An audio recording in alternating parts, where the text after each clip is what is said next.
Ugh. Ah, son of a bitch. Oh. I bet you thought I was dead, huh? Guess again, fucko. I ain't dead. What, a man can't be busy crawling on the floor? Jesus fucking Christ. Roll the video.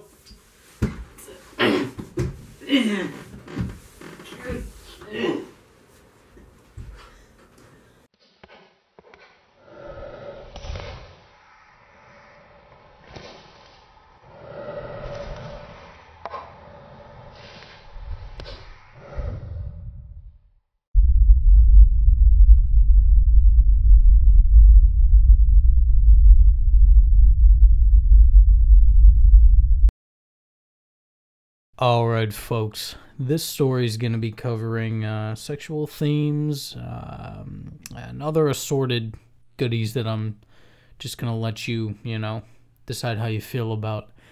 Yeah, it's pretty fucked up, and when I read it, I knew I had to bring it to the channel, so I decided to, make this an extra special project and have the thumbnail made by Yeah Man TV. Go check him out. His link is in the description. It's going to take you to his Twitter. He does commission work, and he's just a fucking great artist. I mean, just go. Just check him out. All right. Here we go. This is going to be a fun one.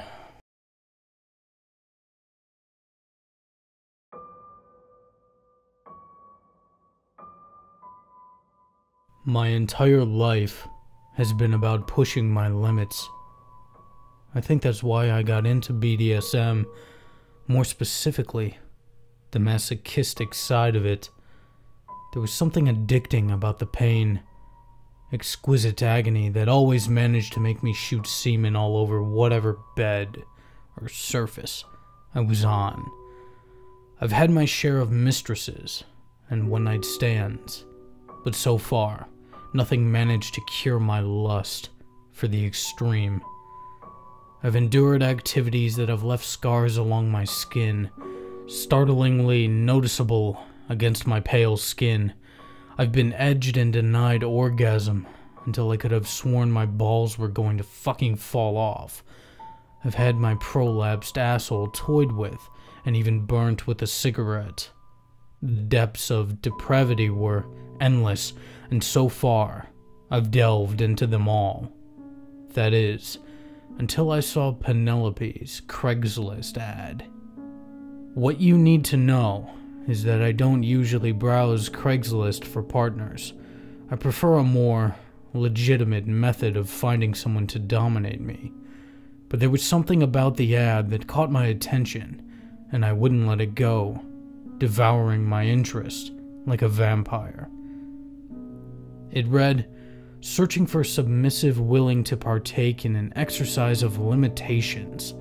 My name is Penelope, but that's all you'll need to know. I'm looking for someone for a single night, someone to give themselves to me without question. There was an air of arrogance behind her words, the air of someone who didn't give a fuck about safe words or consensual sex. Dangerous, you could call it. But at this point, what did I have to lose? My body was a playground for filth now, nearly falling apart from the abuse I've had it endure. This wasn't what BDSM was supposed to be about. I knew that. But it's easier to explain my assisted self-harm as a fetish instead of a compulsion. I answered Penelope's ad immediately, not even bothering to think about the risk I was taking. This was what I needed. Someone to push me to the end of my rope and leave me broken. Broken enough that my body would finally be destroyed like my troubled mind wanted it to be. When I arrived at her flat, I wondered if she knew what I had been thinking, what I had been wanting. Penelope opened the door slowly, letting me see just the side of her face from the crack between the door and the wall. She seemed attractive enough, and I could make out the slightest bit of makeup on her face. "Are you Elijah?" Her tone was light, dismissive, as if saying my name was a great inconvenience to her. Perfect, I thought. Just what I needed. I am. Can I come in?" She was taking her time, looking me up and down, like she was a butcher and I was a piece of prime rib. The door shut, and I heard her remove the chain lock before letting me inside. Her apartment was a disaster.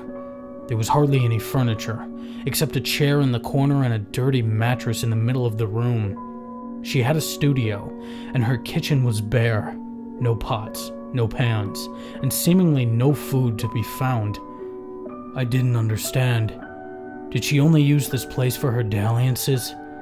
I didn't think it was appropriate to ask. Conversation wasn't what we were here for.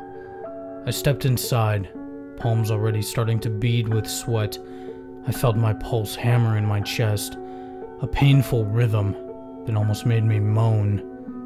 "So, are we gonna do this?" Penelope walked over to the mattress, her back to me, staring down at it. She wasn't speaking, she wasn't moving. It was eerie, like she was waiting for me to say or do something. I wasn't sure how long I stayed in that silence, standing stone still against the door. "What are your limitations?" The question sliced through the silence, nearly making me jump. I should have anticipated such a question, but given the nature of her ad and our encounter, I didn't think any of these things would matter. "I don't have any." I swallowed hard, pushing the words out. I could barely speak now, sweating freely down my face. "None? What brought you here?" Her tone was monotonous, filling the room with a sense of dread that made me want to turn and bolt. But I'd come this far, and this was more of a thrill than I'd had in months. So I didn't move, instead trying to figure out how to use my voice again. To be used, obviously. Dominated. Abused. Fucked.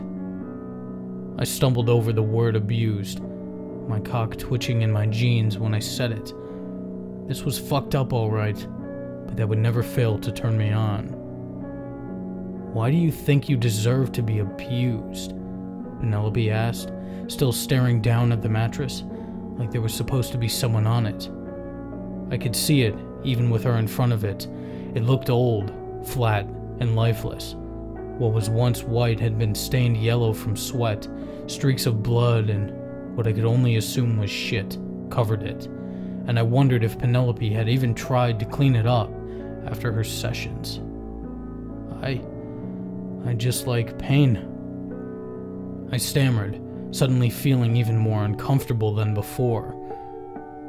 "Are you sure it's not because of your father? He would beat you, yes?" Penelope was speaking like she knew me, like she was my therapist or something. I didn't like that. This wasn't what I wanted. But still, I stood, seemingly rooted into place by the door, while she kept staring at the fucking mattress. "I don't know why you'd bring that up. We're just here to fuck, Penelope." As soon as her name left my mouth, her head snapped to the side. But she still didn't look at me. Her gaze still managed to drift back to the mattress, even when her head was turned. That made me feel sick with fear. I could feel my insides twisting into knots, making my gag reflex act up. "You're here to exercise your limitations. There's a difference." She spoke without emotion, without inflection, and it chilled me to the bone. "Your father used to beat you. He was drunk. Wasn't he, Elijah? You'd always try to hide under your bed, but he always pulled you out. Beat you black and blue." I could feel tears threatening to burn my eyes, threatening to fall freely the more she talked and the more she brought up. My past seemed to be an open book to her, and one she felt comfortable enough to read, like she owned it, like she owned me. You don't feel anything unless you're being hurt, because that's all you think you deserve. I let out a sob, a dry sound that bounced off the walls and echoed throughout the room. The room seemed to tilt. My head felt clouded with God knows what. Anguish? Fear? There was something that cracked inside me when she spoke a truth that I didn't want to ever hear. Penelope's head turned around again, twisting all the way around, like she was Linda Blair and this was The Exorcist. Her eyes were black, an abyss that I struggled to stare into. My vision was blurry, and I didn't know if I was having a panic attack, or if Penelope had somehow managed to drag me in between the moments she spent staring at the mattress. Nothing was making sense anymore. You want to feel complete. Penelope's voice seemed to echo, hurting my ears with its volume. It was like she was yelling inside my head, shaking me to the core. Her neck, from what I could see, was twisted up in a knot, like a sheet after being twisted in the wash. I felt myself lean back against the door, and she began to move.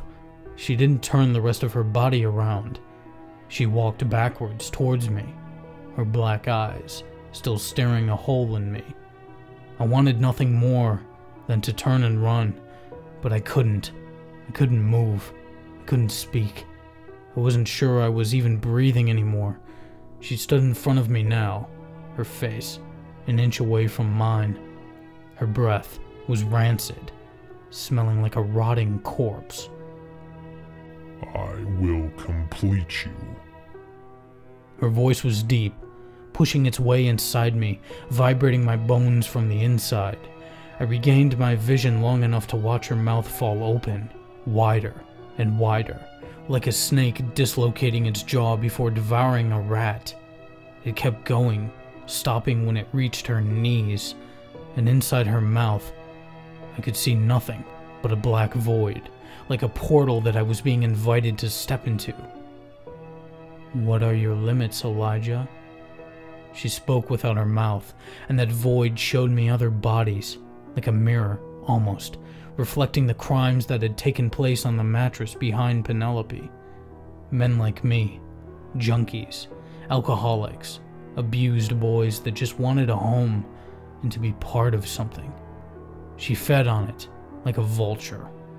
And here I was, more aroused than ever before, quaking with fear, my cock leaking. Was this what it was like to abandon all limits? To give someone my body? Not just to indulge, but to devour. I don't have any. It was what she wanted me to say, but part of me believed it. Her gaping mouth turned black again, and she started to close it, enough to allow her to move closer to me, her height nearly towering over me. I didn't remember her being so tall. In an instant, that fucking mouth of hers opened again, but this time, she enveloped me, taking my head into her mouth, as if she was going to swallow me whole. The inside of her mouth was as black as night, and I felt sharp teeth, like fangs, scraping against the sides of my head.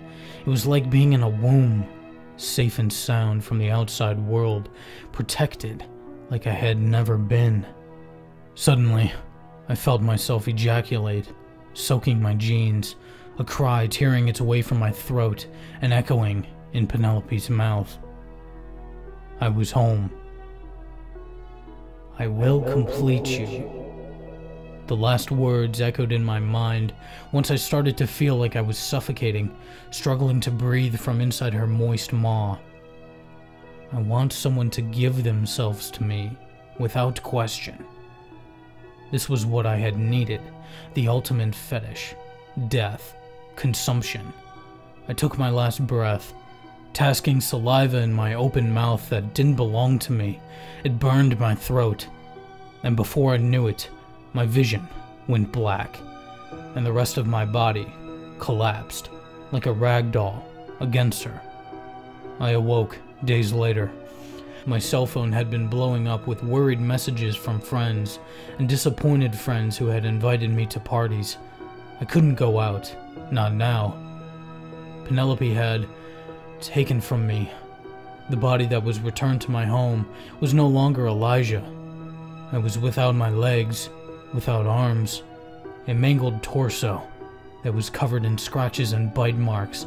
Beside me, in bed, were my limbs stacked neatly atop each other, cleanly severed from the body. I had found what I was looking for. I had reached my limit.